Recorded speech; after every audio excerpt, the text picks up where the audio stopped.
자, 들어갑니다. 3강입니다. 책 피세요.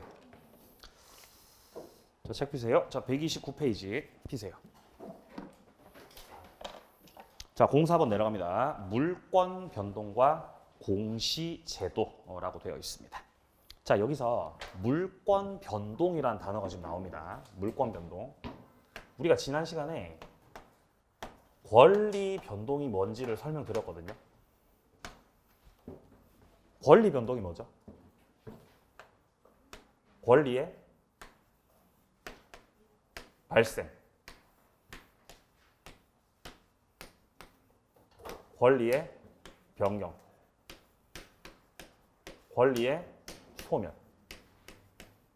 묶어서 발생, 변경, 소멸 묶어서 변동이라고 그래요. 이런 겁니다. 예를 들어서 갑이 어떤 권리를 가지고 있다. 집을 가지고 있다. 자, 근데 갑이 매매를 해가지고 매수인한테 등기를 꽂아주면 갑이 갖고 있던 권리가 을한테 이렇게 쏙 넘어가게 된다. 자, 그럼 일단 을은 권리를 가진 거니까, 권리를 취득한 거니까 이게 발생이고,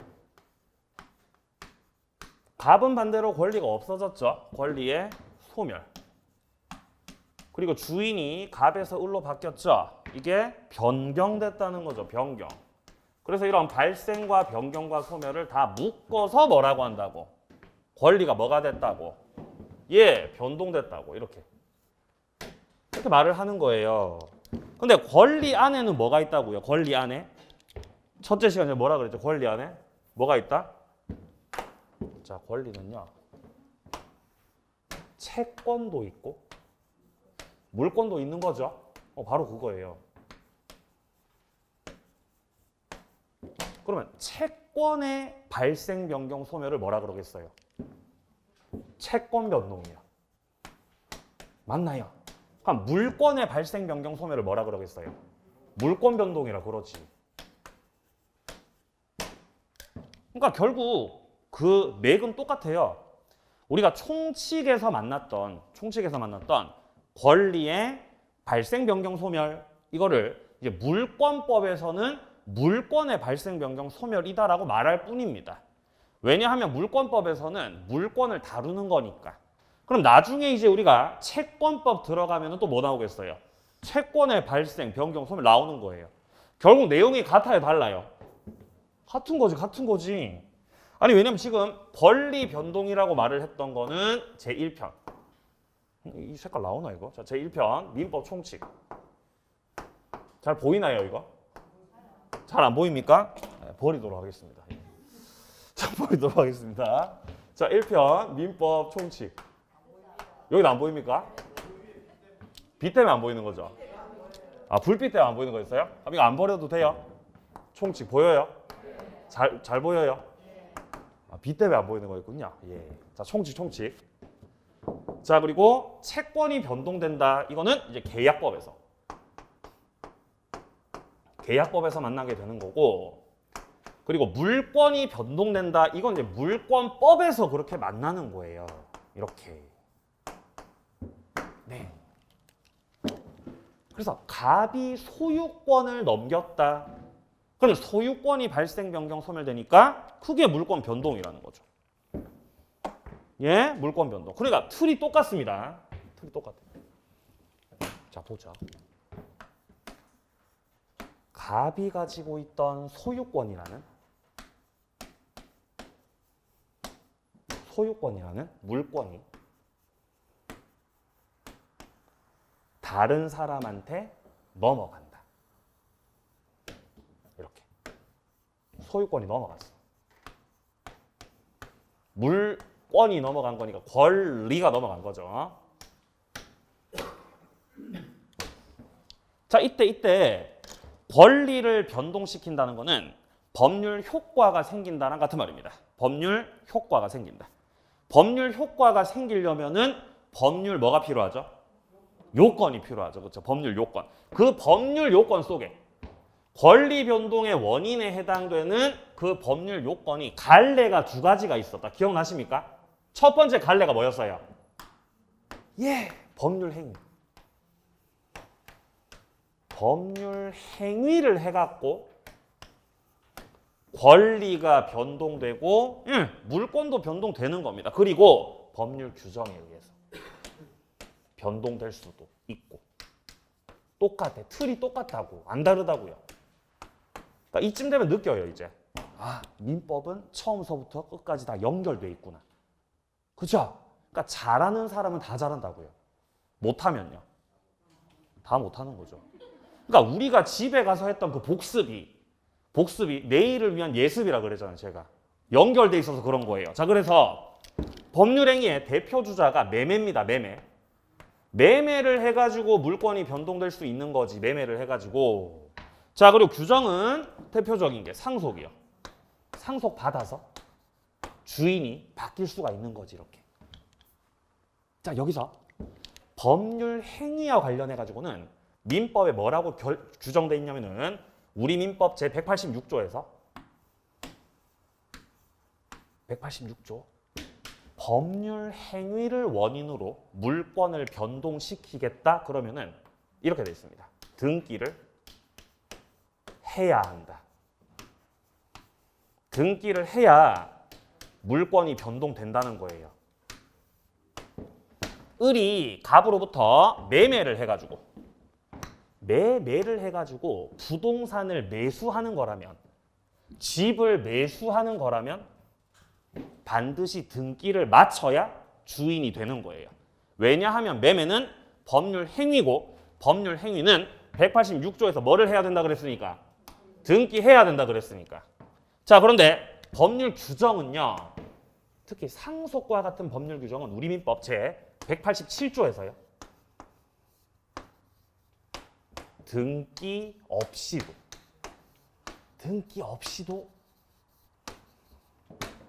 물권을 취득한다 이렇게 돼 있습니다.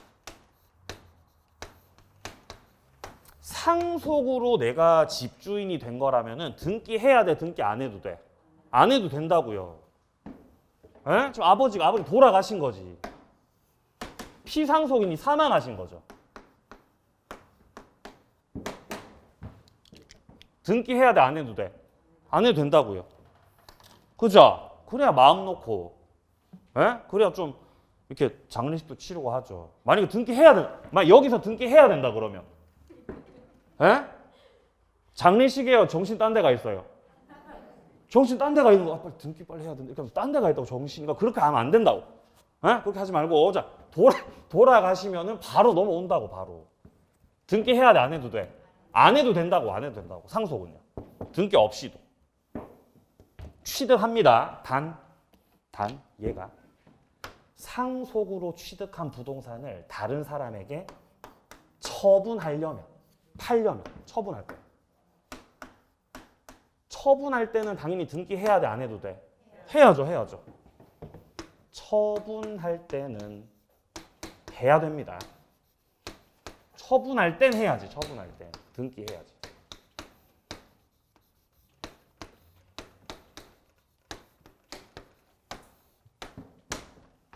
처분할 땐 해야 됩니다. 근데 처분할 때 사망 신고 안 하고 등기 바로 넘기죠, 이렇게. 그런 걸 뭐라 그러죠? 중간 생략 등기라 그래요. 미등기 전매라 그럽니다. 사망 신고 안 하고 돌아가신 분에서 사실 분한테 바로 등기 넘기는 거, 이렇게. 알겠습니까? 이렇게. 이렇게 하다 걸리면 어떻게 돼요? 처벌 받는 거예요. 처벌. 그죠? 처벌받아. 그러니까 이렇게 하지 말고 돌아가셨으면은 일단 당신이 팔 거면은 당신 명의로 등기하고 그 다음에 넘기라고, 이렇게. 그게 맞는 거죠? 그게 맞다는 거지, 그게 왜 맞죠? 그래야 세금을 어떻게든 뜯어낼 수 있기 때문입니다. 네. 자, 밑에 쪽에, 자, 그러면 물권이 변동이 되는데 그 물권의 변동을 외부에 알리는 걸 공시라 그래, 공시. 자, 한 번 더. 공시의 뜻은 외부에 알린다는 뜻입니다. 공시의 뜻은 외부에 알린다. 이게 공시예요. 여러분들 2차 과목 중에 무슨 법 있어요? 공시법 있죠. 그때 그 공시예요. 그래서 공시법 속에 그 공시법 속에 들어가시면 등기법 나오는 거예요.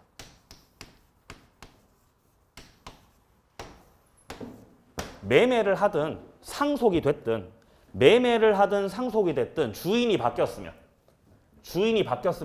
주인 바뀌었다고 등기 꽂으시라 이 말이에요. 그래야 바깥에다 알릴 거 아닙니까? 누가 주인인지 알 수 있겠죠? 그래야 재산세 물릴 거 아닙니까? 그러니까 등기 하시라는 거지. 자, 그게 지금 밑에 쪽 2번에 물권 공시 방법 확인합니다. 등기다. 물권은 등기로 공시합니다. 등기법 2차 과목이고요. 자, 뒤로 넘깁니다. 자, 양괄호 2번에 동사는요. 점유하는 방법으로 공시합니다. 동사는 등기 안 하죠. 그러니까 점유를 하는 거예요. 점유를. 여러분들이 지금 책을 갖고 있죠. 각자가. 그게 지금 공시하는 거예요. 이 책 소유자가 누구라고? 나라고. 소유자 나라고. 여러분들 다 공시하고 계신 거예요. 지금 책을 가지고 점유한 상태에서. 점유. 자, 밑으로 내려가세요.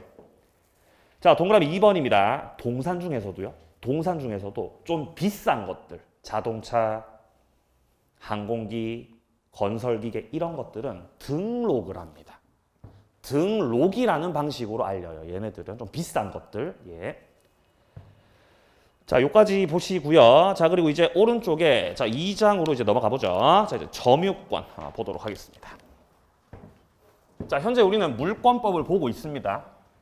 물권 총론의 내용들 먼저 살펴보았습니다. 그리고 이제 물권 강론으로 들어가면 거기 첫 번째 일단 점유권부터 나오는 거죠. 자, 이번 입문 과정에서는 일단 점유권에 대해서 말씀을 드리겠습니다.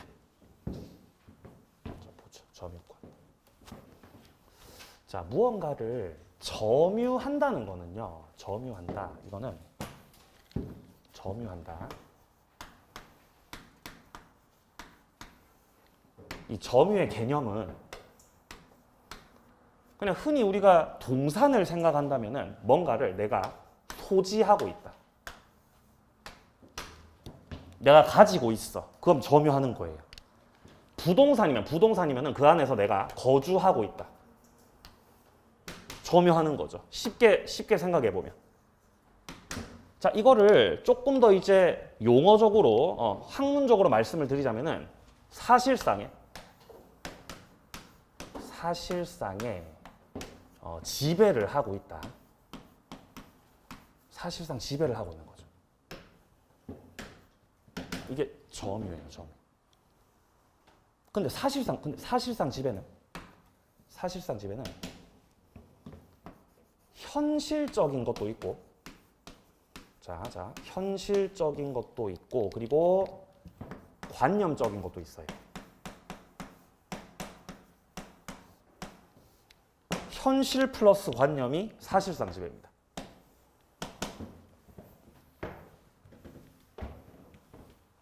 제가 지금 이 시계를 제가 지금 점유하고 있죠. 시계 점유하는 거 맞습니까?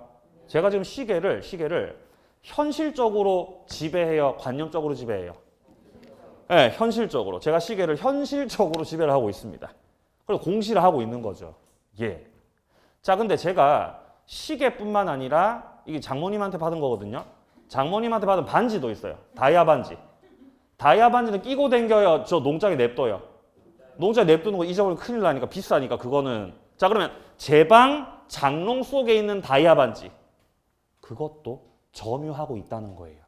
그거는 현실적으로 하고 있는 게 아니라 어떻게? 관념적으로 하고 있다는 거죠. 관념적으로.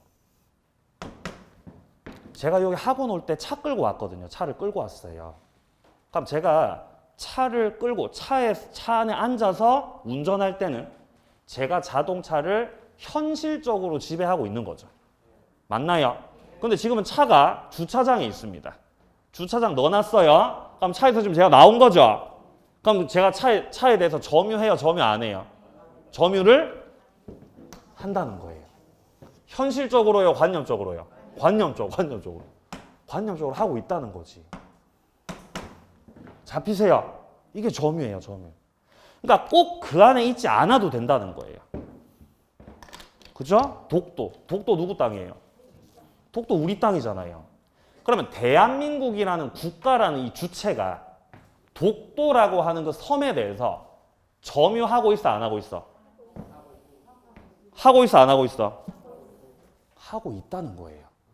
현실적으로 국가의 주체가 거기 섬에 지금 들어가 있지 않더라도 현실적이지 않아도 어떻게 지배하고 있다고? 관념적으로 하고 있다는, 관념적으로.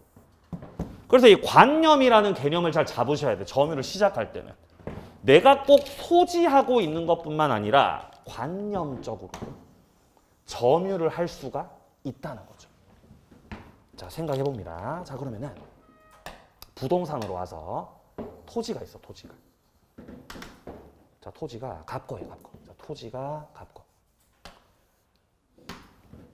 갑이 현재 소유하고 있는 토지입니다. 갑이 소유자죠. 자, 이때 갑이 소유하고 있는 토지 위에 A가 여기다가 무단으로 건물 지었어요. 무단으로. 무단 신축. 무단 신축. 그러면 A는 무단으로 지은 거니까 갑한테 철거 당하겠죠? 철거 당합니다. 자, 그런데 건물은 토지에 합쳐져, 안 합쳐져? 안 합쳐지니까 이 건물은 누구 거야? 갑 거야, A 거야? A 거라는 거죠. 그래서 현재 A는 건물을 소유하고 있고, 건물 소유자. 그리고 현재 A는 토지를 점유하고 있는 거예요. 이거 잘 잡으셔야 돼요. 건물이라고 하는 거는요, 토지를 떠나서는 존재할 수 없어요. 맞나요? 건물이 공중에 뜰 수는 없잖아요. 반드시 토지에 이렇게 부착이 돼 있는 거죠. 그러니까 건물을 소유하고 있다는 것은 그 건물 밑에 있는 토지를 점유하고 있는 겁니다. 자, 현재는 이 건물에 A가 거주 중이에요. 거주하고 있어. 거주 중. 그러니까 현재 토지를 점유하는 게 A라는 거죠. 건물을 소유하고 있는 건 A고요. 역시. 자, 여기서 갑이 야, 너 뭐 하냐 지금? 남의 땅에서 뭐 하냐 너 지금? 건물 부셔라. 철거하라고 청구. 철거 청구를 A를 상대로 당연히 할 수 있습니다. 자, 근데 문제는 A가 건물을 가만히 갖고 있었던 게 아니고 이 건물을 B한테 임대차를 해가지고 얘가 건물에 지금 세입자로 임차인으로 들어와 살고 있어. 임차인으로. 그러면 A하고 B 중에서 건물을 철거할 수 있는 사람, 건물에 대해서 철거할 권한을 가지고 있는 사람 누구죠? A죠. A한테 철거 권한이 있는 거예요. 그러니까 철거 청구를 A한테 해야 돼? B한테 해야 돼? A한테 해야 된다는 거죠. 철거 청구를. 철거해라 네가. 철거시켜 빨리. 이렇게 해야 된다는 거죠. 자, 그러면 철거하고 나서 토지가 내 거니까 토지를 반환해라. 반환 청구도 할 수 있거든요. 여기서 돌려달라고 청구하는 것은 현재 내 물건을 점유하고 있는 사람한테 돌려달라고 해야 되는 거예요. 현재 토지를 누가 점유하고 있죠? B. 자, B는 건물 세입자죠? 다음 B는 건물을 점유해, 토지를 점유해. 얘는 지금 건물을 점유하고 있다는 거예요. 건물을 점유하고 있습니다. 그러면 건물에 B가 현재 거주 중이라는 거죠. 자, 이때 B는 토지에 대해서는 토지에 대해서는 이 점유권을 인정해주지 않습니다. 이게 점유의 관념화 때문이에요.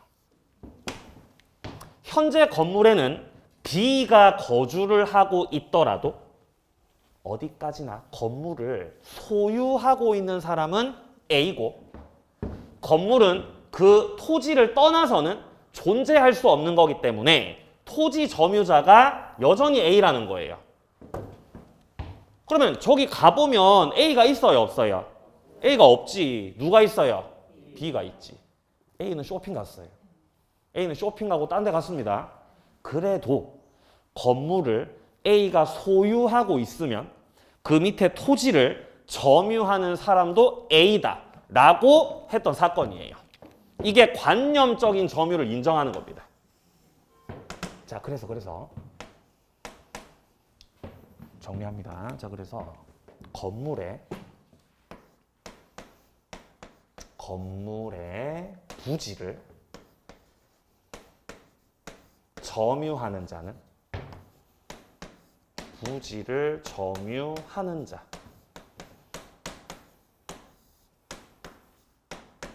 부지를 점유하는 자는 첫 번째 건물을 소유하는 사람이다. 두 번째, 건물에 새 들어서 살고 있는 건물 점유자다라고 묻는다면 부지를 점유하는 자는 1번이라는 거, 2번이라는 거. 1번이라는 거예요. 건물 소유자가 부지를 점유하는 자입니다. 라는 거죠. 세입자는 건물 세입자는 부지 점유자야 아니야. 얘는 아니라고. 관념적인 점유입니다. 그러니까 갑의 입장에서 토지를 반환하라고 청구하는 것도 이것도 A 상대로 해야 된다 이 말이에요. 이것도. 얘는 점유자가 아니라서 토지 점유자가 아니라서 얘한테 반환 청구하시면은 안 된다는 겁니다. 관념적인 내용이에요. 자, 조금 어려운 내용이었습니다. 자, 이제 책을 확인해 보죠. 자, 131페이지에서요. 자, 지금 파란 색깔 2번에 점유의 의의라고 돼 있죠. 자, 여기서 첫째 줄 확인합니다. 점유란 물건에 대한 사실상 지배를 말한다. 여기 사실상 지배에다가 써놓으세요. 현실적 지배 플러스 관념적 지배. 두 가지 합쳐서 사실상 지배라 그런다. 현실적 지배 플러스 관념적 지배.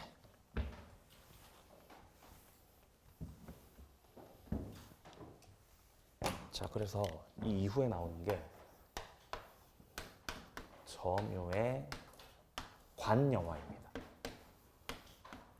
관념화.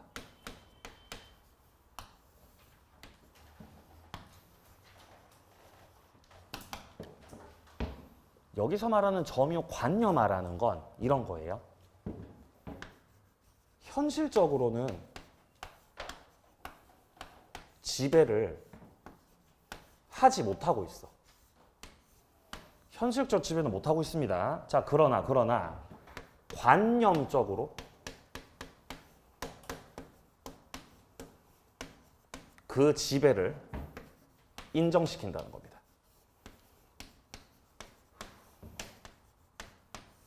여기서 배우는 것이 점유의 관념화입니다. 자, 이건 뭐 들어가면 사실 끝도 없고 깊게 들어가면은 더 머리만 더 복잡해지니까 시험에 나오는 것만 딱 말씀드리면은 이런 거예요. 자, 갑이란 사람이 건물을 갖고 있습니다. 갑이 건물을 갖고 있어요. 근데 이 건물에 내가 직접 거주하지 않고 세입자가 들어올 수 있겠죠. 자, 세입자가 들어왔다. 자, 그러니까 갑과 을 사이에서 임대차 계약을 체결했다는 겁니다. 자, 임대차 계약을 체결해서 을이 임차인으로 들어왔어요. 그러면 을이 임차인이고 갑은 임대인이겠죠, 그죠? 갑은 임대인. 여기서 그러면 갑이 건물을 통째로 을한테 빌려준 거니까 그럼 이제 갑하고 을 중에서 누가 점유하죠? 얘가 점유하는 거죠? 이런 걸 뭐라고 하냐면은 직접 점유라고 합니다.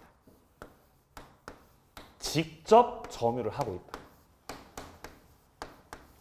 왜 굳이 을을 직접 점유라고 하냐면은 갑한테도 점유를 인정해 주기 때문이에요. 갑은 그 건물에 거주를 하고 있지는 않죠.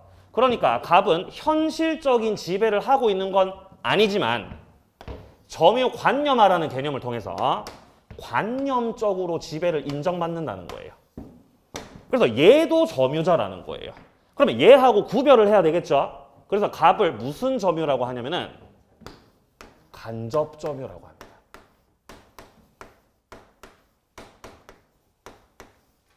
그래서 물건을 빌려서 현재 거주하고 있는 사람뿐만 아니고 빌려준 사람도 점유자라는 거예요. 자, 혹은 임대차뿐 아니라 임치 계약을 했다. 임치라는 거는 맡기는 계약을 말합니다. 맡겨. 내 건물을 맡겨. 야, 건물 관리 좀 해줘. 혹은 뭐 내가 가지고 있는 뭐 자동차를 맡겨. 맡아서 관리해주는 사람을 수치인이라고 해요. 맡기는 사람을 임치인이라고 합니다. 그러면 임치인하고 맡긴 사람하고 맡아서 관리하는 사람 중에서 누가 직접 점유하죠? 얘가 직접 점유하죠. 맞나요? 이때 갖다 맡긴 갑도 점유권 인정해 준다는 겁니다. 직접으로, 간접으로.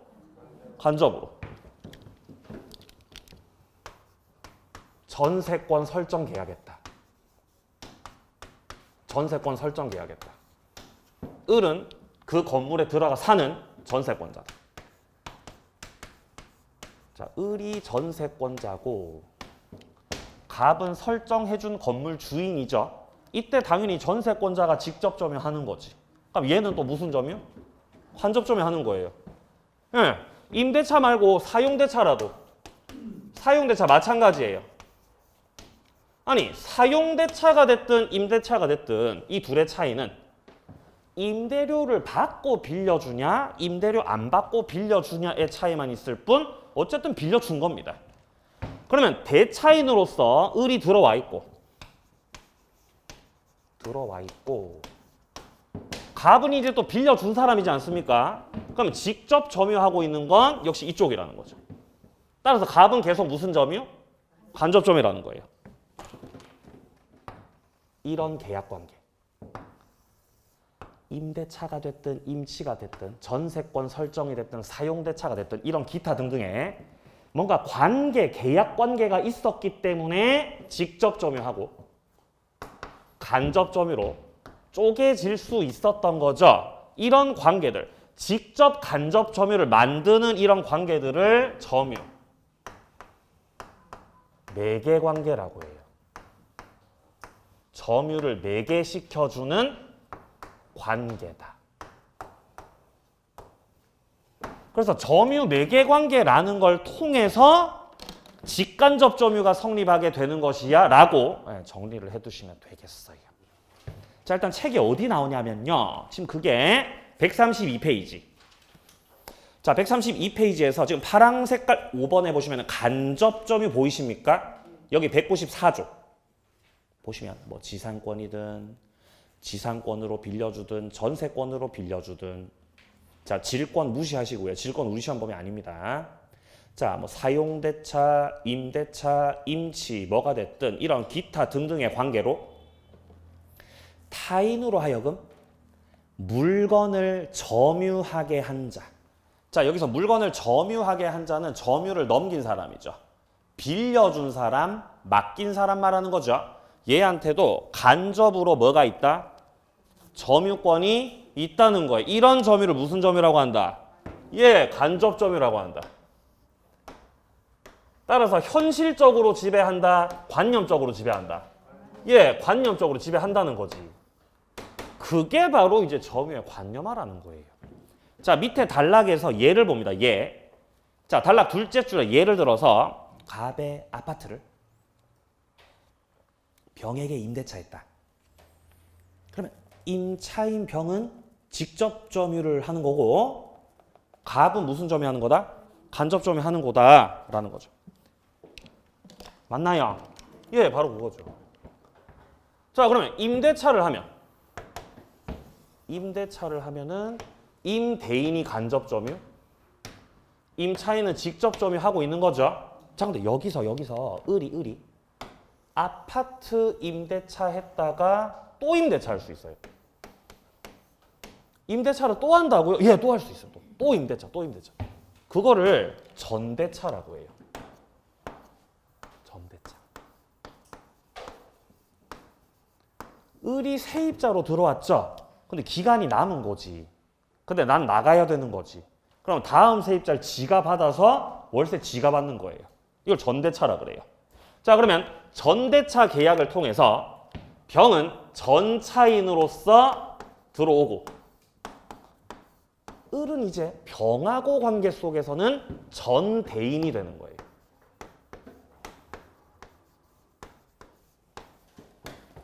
자, 그림을 헷갈리면 안 됩니다. 자, 갑은요, 임대차를 최초로 했었던 임대인이고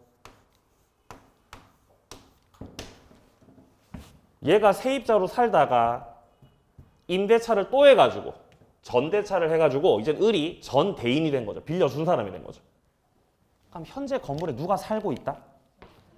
얘가 살고 있죠. 그럼 누가 직접 점유자? 예, 병이 직접 점유자. 얘가 이제 직접 점유자 되는 거예요. 직접 점유자. 직접 점유. 자, 시험 문제 판단해 보세요. 시험 문제. 다음 사례에서 간접 점유자는 갑뿐이다. O예요, X예요? X라는 거예요. 맞아요. 얘가 직접 점유고 갑은 원래 간접 점유자였죠. 갑은 원래 간접 점유자였지. 그리고 을이 전대차를 했고 이제 전대인이 됐기 때문에 을도 무슨 점유? 을도 이제 간접 점유라는 거지. 이해되세요? 바로 그거예요. 응용되죠? 예, 을도 간접 점유라는 거지. 그러니까 갑만 간접 점, 그건 틀린 거지. 그건 아니지. 예. 그럼 여기서 병이 임대차 또 할 수 있습니까? 또 할 수 있지. 그럼 그건 뭐가 돼요? 전전대차. 전전대차.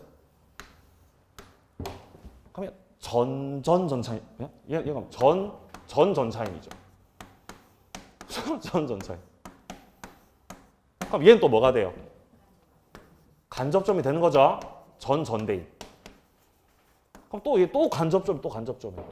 그럼 얘 또 직접점이 되는 거고. 그죠? 반복해도 결론 똑같습니다. 좋아요.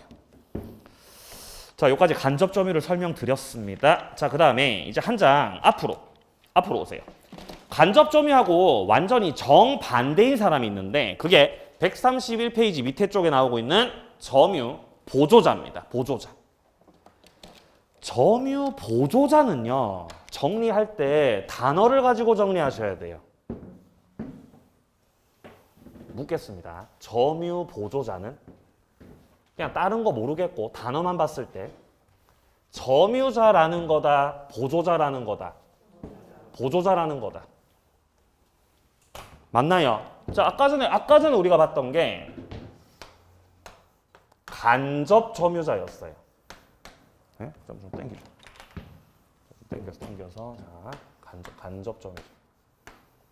아까 전에 봤던 게 간접 점유자. 단어만 보세요. 단어만. 그러면 간접 점유자는 점유자야, 점유자 아니야? 점유자야, 점유자 아니야? 점유자예요? 점유자예요. 왜 점유자예요? 점유자라고 돼 있잖아요. 점유자라고 돼 있잖아요. 점유자예요. 진짜 그렇게 하셔야 돼요. 그렇게 해야 쉬워요. 그렇게 해요. 그러면 점유 보조자는 점유자야 점유자 아니야? 아니지. 왜 아니죠? 글자가 보조자니까. 글자가 보조자라고 돼 있으니까. 그렇게 하셔요. 그렇게. 그러니까 앞으로 문제 풀다가 간접 점유자가 나왔어요. 그럼 그냥 점유자로 푸시면 돼요. 간접이라고 막 특별히 달라지고 그런 거 없어요. 간접 점유자도 점유자야. 점유자랑 똑같은 권리 행사할 수 있어. 이렇게 푸시면 돼요. 자, 보조자라고 하는 분들은 그냥 보조를 하는 거지 점유자가 아니란 말입니다. 예를 들어서 A가 주인이에요. 상가 주인. 상가 주인이고 영업을 하시는데 거기 알바생을 뽑은 거지. 알바생 뽑았다. 여기가 편의점이었던 거죠. 편의점 알바예요. 편의점 알바. 그러면 주인이고 편의점 주인이고 점주시고 그다음에 이제 알바 뽑으셨으니까 이 A랑 B의 관계는 지시 관계가 아니라 상하 관계죠. 지시 내리는 관계라고요. 친구 관계가 아니라는 거지. 그러니까 A가 B한테 지시를 내린다는 거예요. 지시를. 응? 근무 똑바로 해라. 앉지 마라. 이렇게 지시하는 거죠. 여러분 편의점 알바할 때 있잖아. 못 앉는 거 아세요 혹시? 앉으면 안 돼요 원래. 모르세요? 알겠어요. 예. 네, 알겠습니다. 원래 앉으면 안 돼요 원래. 계속 서 있어야 돼요. 네? 똑바로 하라고. 여기서 지시 받는 사람이 점유 보조자예요. 자, 여기서 지시를 내리는 사람이 점유주입니다.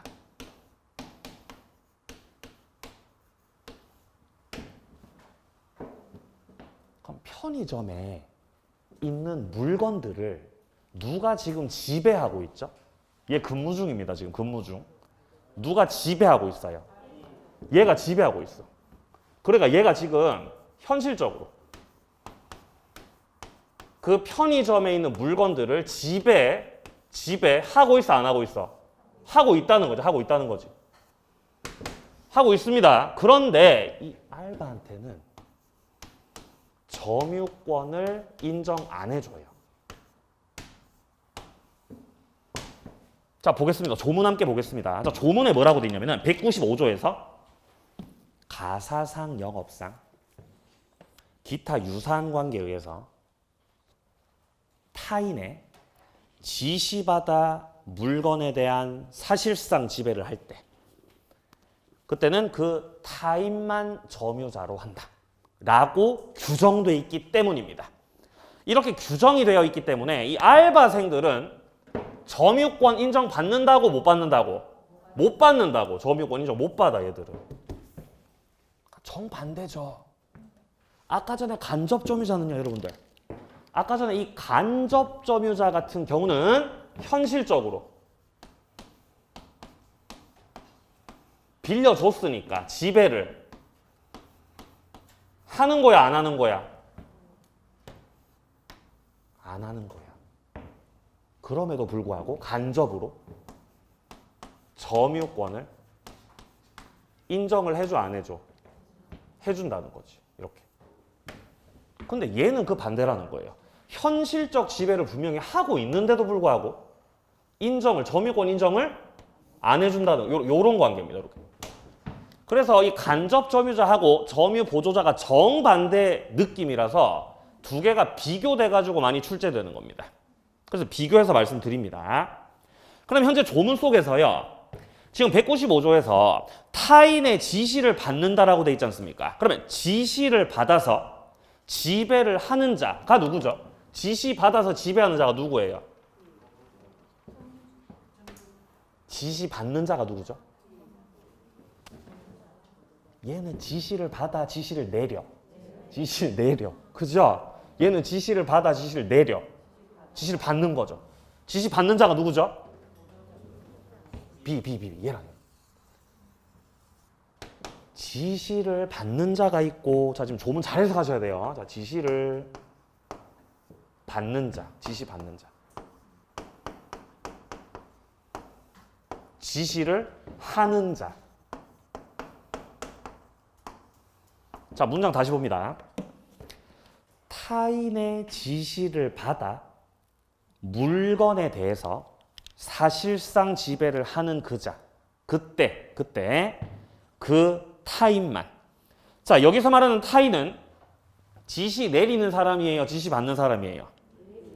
지시 내리는 사람이죠. 맞습니다. 지시 내리는 사람이에요.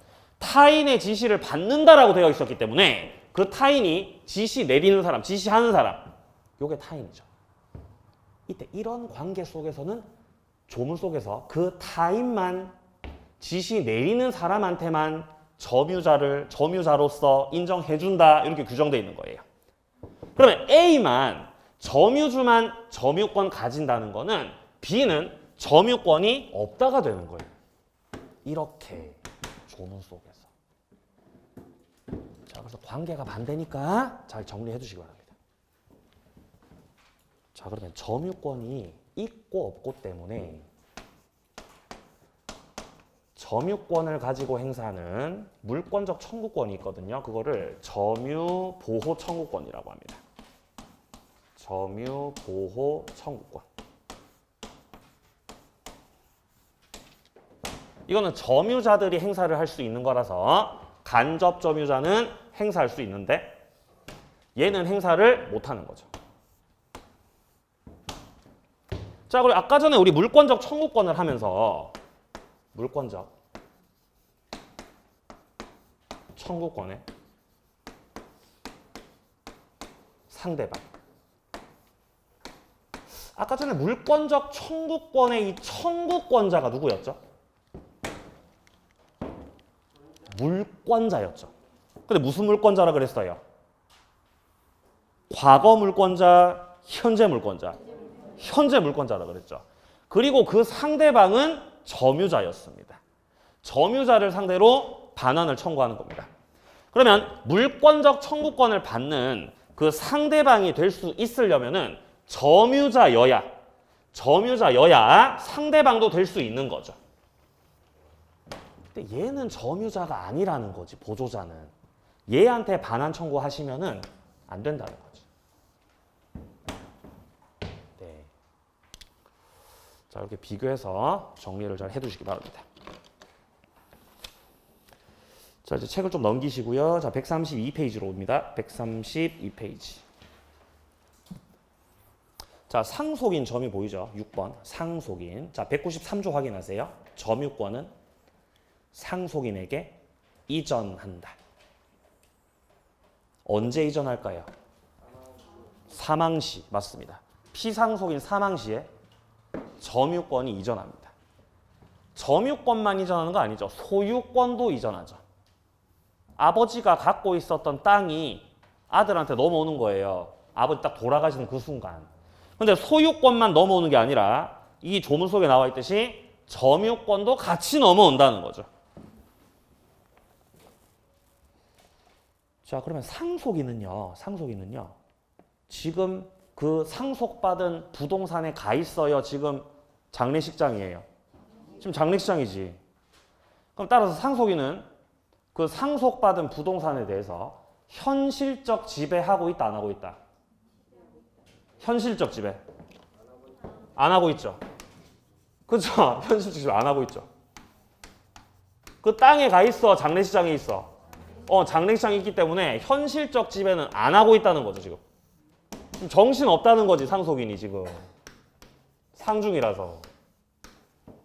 현실적 지배를 안 하고 있지만 이 상속인에게 점유권을 인정해 준다는 거다, 안 된다는 거다? 인정해 준다는 거지, 지금. 그래서 관념적이라는 거, 역시 관념적으로 인정해 준다는 겁니다, 상속인도. 그래서 상속인에게 점유권도 넘어가는 거야로 잡으시면 되고요. 자, 내려갑니다. 7번 점유권 효력입니다.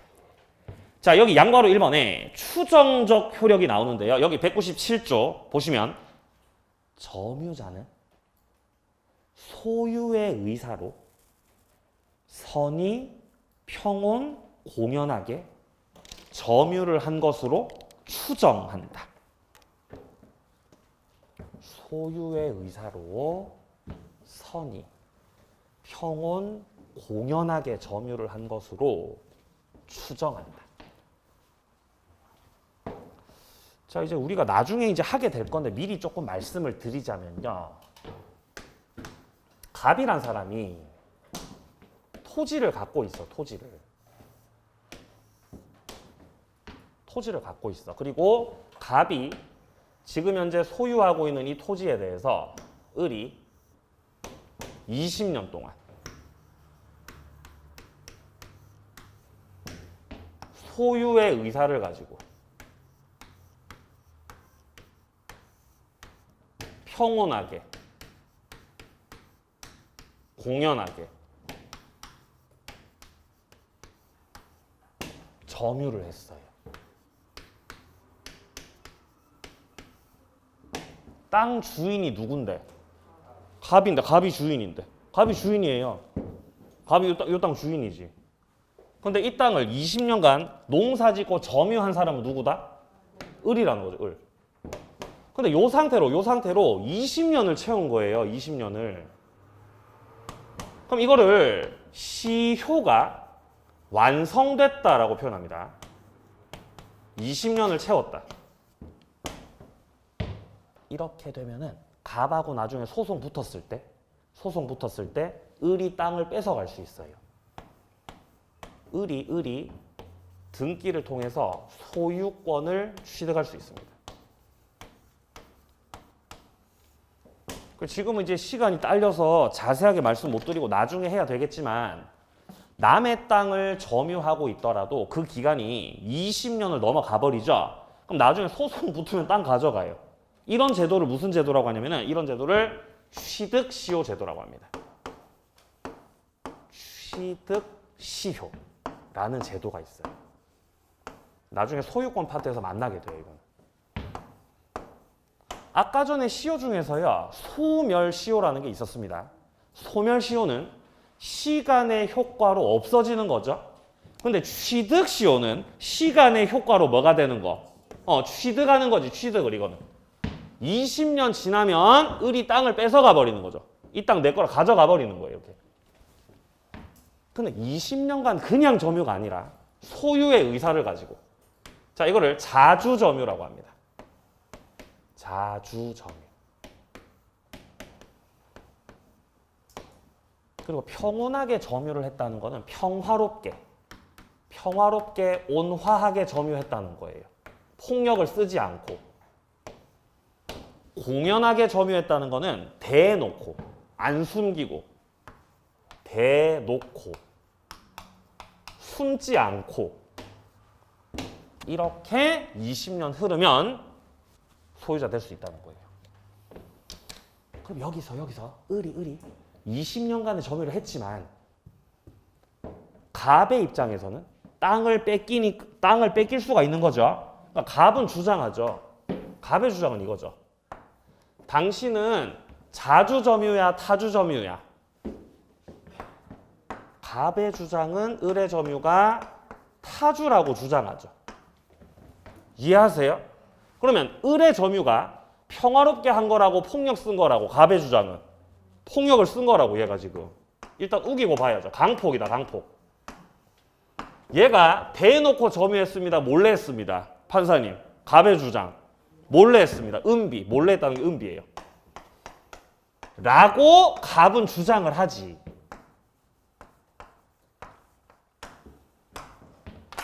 을은 아니요, 판사님. 저는 자주로 했고요. 평온하게 했고요. 저는 공연하게 했는데요. 라고 을은 주장하죠. 근데 갑은 그 반대로 주장한다는 거예요. 땅을 놓고 싸우고 있는 거죠, 지금. 누가 가져갈지. 여기서 누구의 주장이 진실인지 알 수 없을 때 이 조문을 보는 거예요. 197조를.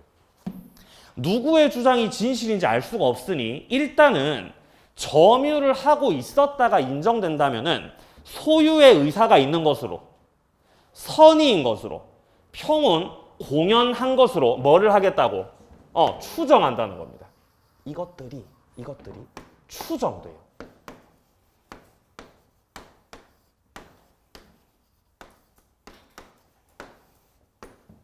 추정한.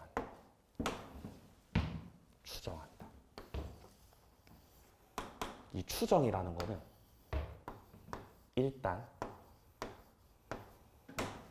그렇게 봐준다. 이게 추정이에요. 지금 갑의 주장이 맞는지 을의 주장이 맞는지 굉장히 아리까리해요.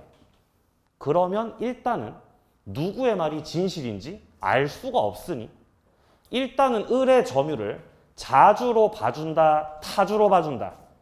자주로 봐주겠다는 거예요. 일단은 을의 점유가 강폭인 걸로 봐준다, 평온인 걸로 봐준다. 평온인 걸로. 그죠? 은비인 걸로 아니 그게 아니. 공연인 걸로 일단 봐줘. 일단 이걸로 인정해 주겠다는 거예요. 일단. 네.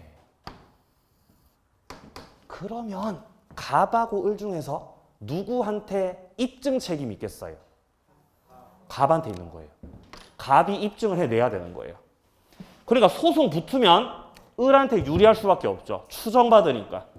을은 입증 안 해도 되죠. 그러니까 을은 집에서 그냥 TV나 보는 거 TV나 집에서 TV 봐야지. 왜냐면 나는 뭐 받으니까? 나 추정 받으니까. 나는 입증 안 해도 돼. 입증은 누가 해야 돼? 당신이 입증해야 돼. 당신 입증할 책임이 있어. 갑이 입증 못하면 땅은 빼앗기는 거죠. 그래서 추정은 입증 책임과 맞닿아 있는 거예요. 그리고 그것을 지금 여기서 규정하고 있는 겁니다. 자, 2항도 내려가서 보죠. 2항. 선의의 점유자라도 본권에 관한 소에서 패소했다. 점유자가 승소했어요? 패소했어요? 패소한 거지. 원래는 선이었다가 패소했으니까 악의로 바뀌게 됩니다.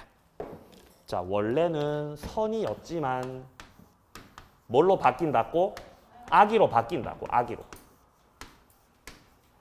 근데 지금 선의에서 악의로 바뀌는 게 언제부터 바뀐다 그래요, 지금? 네, 소재기한 때부터. 소재기한 때부터.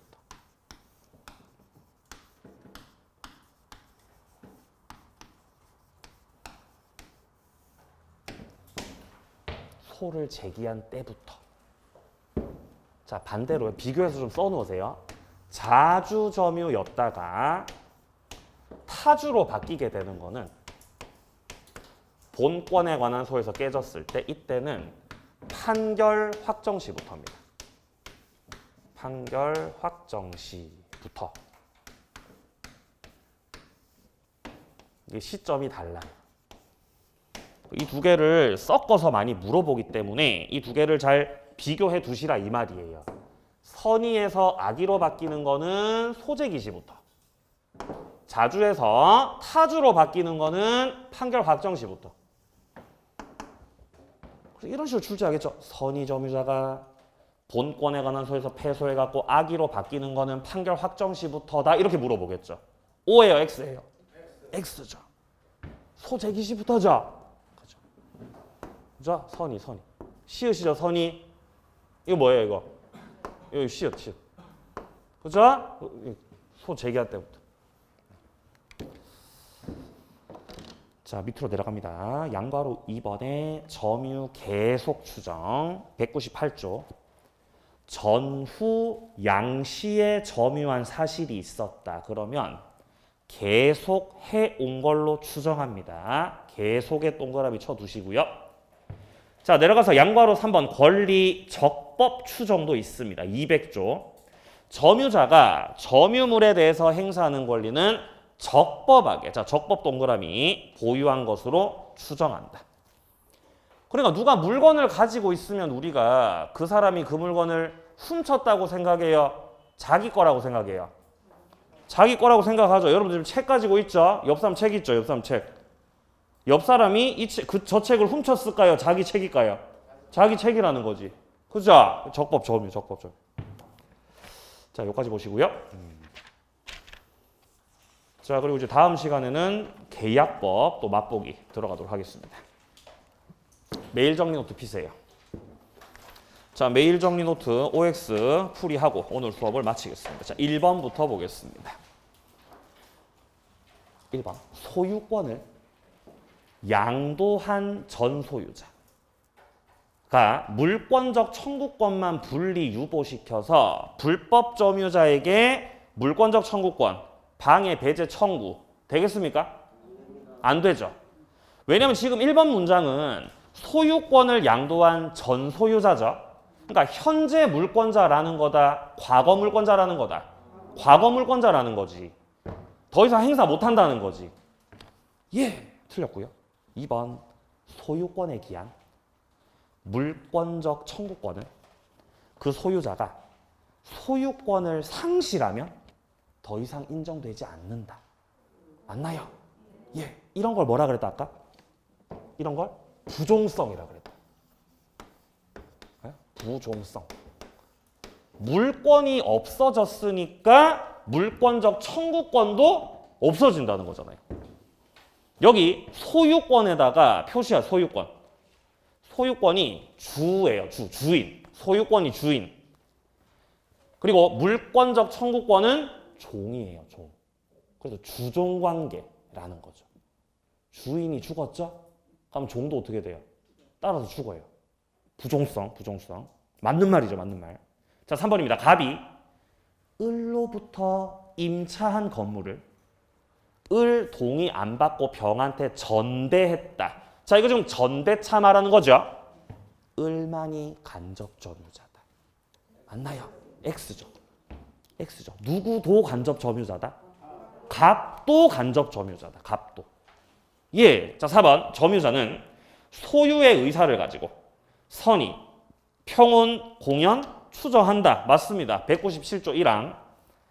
자, 5번입니다. 선의의 점유자가 본권에 관한 소에서 패소하셨네요. 그럼 악의로 바뀌게 되는데 그거는 판결 확정 시부터요, 소제기한 때부터요. 소제기 시부터. 소제기한 때부터입니다. 틀린 거죠, 틀린 거. 자, 고생 많으셨고요. 다음 주는 계약법으로 또 만나 뵙도록 하겠습니다. 고생 많으셨습니다. 수고하셨습니다.